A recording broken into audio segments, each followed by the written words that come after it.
Good morning, good afternoon, or good evening, and welcome to an HRO Today educational podcast. From wherever you may be around the world, everyone is talking about total talent solutions, and we're going to be talking about those today. I am Elliot Clark, the CEO of HRO Today. We publish HRO Today Magazine, HRO Today EMEA, and HRO Today APAC, available in both English and Mandarin. We hold the HRO Today Forums, the only global event series in HR, and manage the HRO Today Association. There are a lot of topics that are dominating the conversation in HR today, particularly around talent acquisition. And as we all know, we live in one of the most competitive eras in the history of modern commerce when it comes to talent and recruiting.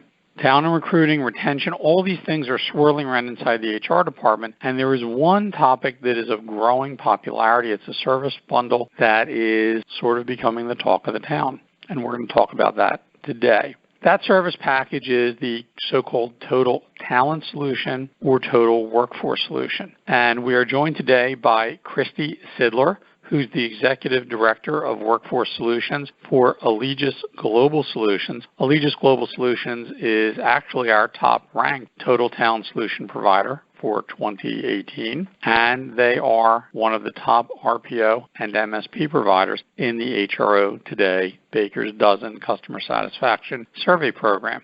Kristy, welcome to the podcast. Thank you very much, Elliot. It's great to be with you again. So, Kristy, if you could just give us a quick overview of AGS and what the Workforce Solutions Group does, and then we're going to talk about Total Talent. For sure. So AGS has over almost 20 years of experience in the MSP services business as well as RPO. We are servicing clients in over 60 countries, so we have seen the different iterations of both RPO, but really more interestingly, this concept of total talent or integrated workforce solutions in different markets across the globe. And as you mentioned, this time that we're seeing right now as far as low unemployment and this sort of perfect storm, it's not just a North America only thing, so it's great that we have the opportunity to work with and help clients across the globe at AGS really solve for these problems that are universal. You know, one of the things that I think is important, and we talked about this we have one more conference coming up in EMEA in November in Dublin, but at our North America event and our APAC event, we were talking about Total Talent Solutions, and one of the things that really comes through is there's a significant difference between hiring an RPO and MSP provider, whether it's the same provider or different providers, and having an integrated approach to total talent. There's a big difference, that involves the holistic approach. Let's talk a little bit about it. I know Allegis Global Solutions, or AGS, offers the total talent solution approach. And I'd like to get from your perspective the factors driving the increasing popularity. As we talked about, global unemployment level in the major economies are at an all-time low. So what is the competitive advantage for an organization to have a total talent solution? So what's driving it? And then if you actually go do it, how does it improve your posture in the marketplace to get and receive talent into your organization? Yeah, it's just such a unique time in our history right now of not our country only, but of the world. And we've got these unemployment rates that are the lowest they've ever been. Job growth is outpacing the talent pool growth, and it's just causing this huge talent shortage. And I think as most companies tend to bucket their talent in contract or full-time, and they tend to have a need, and they go to one of those role types, I need a contractor, or I need a gig worker, or I need a full-time or permanent person. That is just too limiting now. We can't just go after the worker type. We really have to be looking at how do we get the work done. So I think we need to have these companies being prepared to bring in and find their talent on whatever basis that may be. And I think as much as temp and contract workers have always been part of the workforce ecosystem, they just never have played as much of a part as they are today. I think the numbers that most of us have seen are 35% of the labor force in the U.S. is 35% are contract workers or gig workers. And gig workers can span a traditional contract or temp employee. It can be a consultant who's coming in from a service provider. It can be a freelancer. So there's this huge population of people who are not necessarily looking for those full-time roles. And I'm sure you are reading, and what I'm reading is they're saying potentially 50% by 2026 could be gig workers. So that just is taking a mind shift change from companies who are looking to get their jobs filled. You know, it would seem to me that talent's coming to the organization through a variety of different channels. And to paraphrase friend Josh Bersin, who wrote, and I think it was the start of his 2016 report, "The war for talent's over, the talent won." Nowadays, the employee really does have the opportunity to dictate the terms of employment to a potential employer in a way they could have never dreamt of a quarter century ago. So they're deciding if they want to be a gig worker or a full-time worker. And, you know, if a gig worker like a company, they might agree to come on as an FTE. So really, how does the Total Talent Solution help companies optimize so that they can actually acquire talent through any channel? And also the other question that's big is, if you're in a world where 50% of your market is going to be gig workers, who's going to help you with classification of labor? Because there's regulations in every major economy about how workers are classified. Is that something that a Total Talent Solution provider should assist with as well? Yeah, absolutely, on both ends. And I would argue that probably the most provocative right now, but the most effective way to fill roles is really to just look at the possibility of crossing those lines of full-time and contract candidates. I mean, you've got people who probably are looking to apply for a full-time job. They go to a career site. Most career sites are set up for full-time employment. They apply for a position, never even thinking that doing something on a contract basis is an option or maybe even appealing. But now in this total talent scenario, and I can get into this a little bit more later as far as the specifics, but here's this candidate and she goes to the career site, and although she's looking for this full-time position, maybe there's a chat bot that pops up or a checkbox that says, would you also be interested in contract work? And now we have that person who's applied for this job in one single talent pool, but potentially tied to two different types of work. And that's now opened up the possibilities for her, and that's also opened up the opportunities for a hiring manager to have greater access to talent that they may not have had before because somebody was just looking for a full-time job. So I think,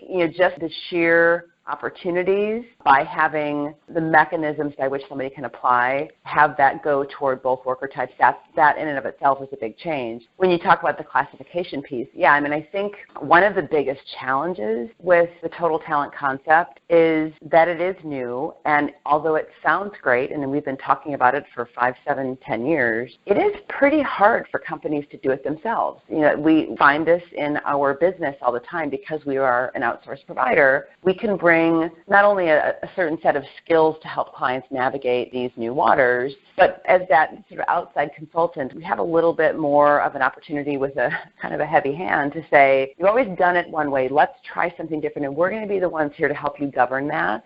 So if we can be, as that outside partner, someone who can not only get those different types of talent in the door and in one place, we can also be the ones to help them through that regulatory quagmire of when can you use a particular worker type in what country. So yeah, it is an issue. And we think the whole organizational readiness piece, the ability for a company to be able to do this on their own, it's probably the biggest barrier to companies actually getting into the total talent space. So you talked a little bit how you can help in the execution. Let's take a step back, because one of the things that HR people are always frustrated with is their ability to plan. And that's not entirely the fault of HR. Certainly the operating unit management at times makes it a nightmare for everyone, whether they're internal or an external provider. But if you take this holistic approach to total talent, how does that get you an advantage, or how is it superior, I guess, in the really basic sense, to looking at this as separate channels, which is the traditional way of viewing it? How is taking the total talent approach going to get you better planning and execution down the road? Well, there have really been two big barriers to allowing total talent to progress the way I think many of us, at least in the industry, have wanted it to progress.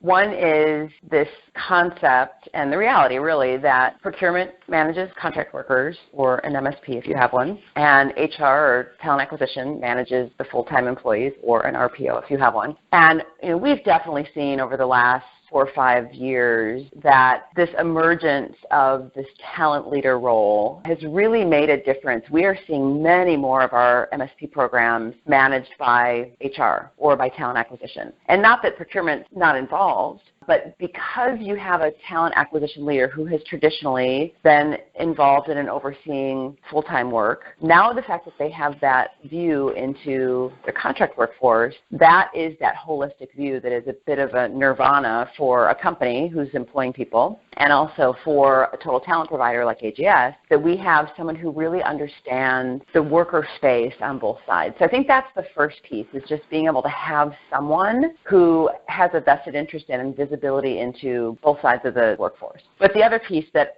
I think has even been a bigger barrier is that there has not been technology or a data source where you can have all of those worker types in one place. So kind of going back to the scenario I described earlier, let's just say we have, Elliot Clark Medical Devices Company, and we have a SaaS developer candidate who goes in to apply for a full-time job. She goes to the career site, and again, she gets asked now, does she want to consider contract work? She goes into this one single technology that can pull in all the information, data, and people from the VMS, the vendor management system, and all the data, information, and people from the applicant tracking system, the ATS, or the CRM, the candidate relationship management system. So now all of these worker types, data sources are in one place. Similarly, you've got a contractor who's, same thing, let's say he's a SaaS developer, he's wrapping up a job, he's been there for 6 months at Elliot Clark Medical Device Company, and we now have the ability to go into the system and see this contractor's finishing an assignment in 15 days. We know there is a SaaS developer full-time position open. Now we can go to that person who knows your organization, has already been vetted, gone through the onboarding process, obviously did a good job. Now as a hiring manager, if I want to fill a SaaS developer job where I may have only had one candidate to choose from, I now have two because this full-time person is interested in contract work, or a contractor who's rolling off is now interested in full-time jobs. And then inside of this technology, this pool that we now have access to across all these worker types, I can also get a couple freelancers who came in through a freelance management system. I can get maybe some retirees. We can build a pool of retirees from your organization who used to work there. Let's recontact them and get them back in the pool. Maybe you've got a veteran pool of candidates that you'd like to have in the pool as well. So now I, as a hiring manager, type in the skill sets I'm looking for, hit submit, and this list of 20 candidates comes up. That's, those two first people I talked about, but all of these other workers that I would have had to go into multiple different systems. So the fact that we now have a leader that can oversee all of this and have the information all in one place, that is a game changer in how I, as a hiring manager, can get my jobs filled with people who may not have ever even thought about, been interested in, or been able to apply for these kinds of jobs. Well, you made a very good point. A lot of people talk about, when I'm together with the academic community, if you boil down everything that happened in the Internet to the recruiting world in the 1990s, what the Internet did is it improved the flow of communication between candidates and employers. Right? That's what it did. I mean, whether it's the early iterations like the Monsters and the Dices, and now we've got all these social media and other platforms, they improve the flow of information and actually reduce the academic community or the economics world frictional unemployment. What you're really talking about is the next phase of improving the quality of communication between all the disparate parts of the workforce and the employer. Because they'll be able to, in the past, if you were a contract worker rolling off, you were just looking for another contract role. You may not have even thought about checking with the company that you were currently with. And certainly the full-time job seekers weren't necessarily thinking about the contractors. Sometimes, they were, but there was very poor technology and infrastructure to do that. So Total Talent does represent sort of a quantum leap forward, and I know that's actually the name of one of your products, and I didn't mean that as a plug. But we'll take it. Yeah, there you go. You got the free plug there for Quantum, which is a very nice system, by the way, folks who are listening. So I want to thank you for using the term nirvana in an HR podcast because it's something you don't hear very often.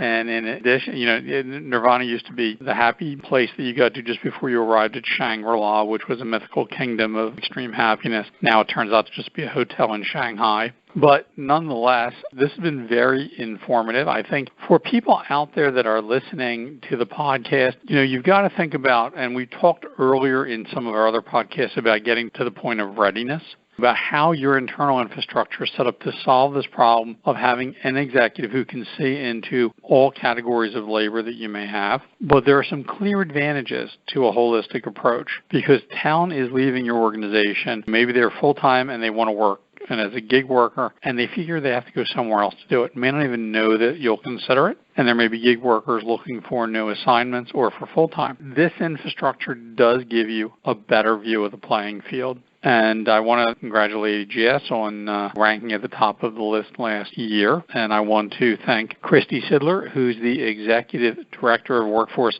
Solutions for Allegis Global Solutions, for giving us a great explanation of the advantages of the Total Talent Solution. And we look forward to welcoming you to our next HRO Today educational podcast. Thank you. Thank you, Elliot, very much. It was my pleasure.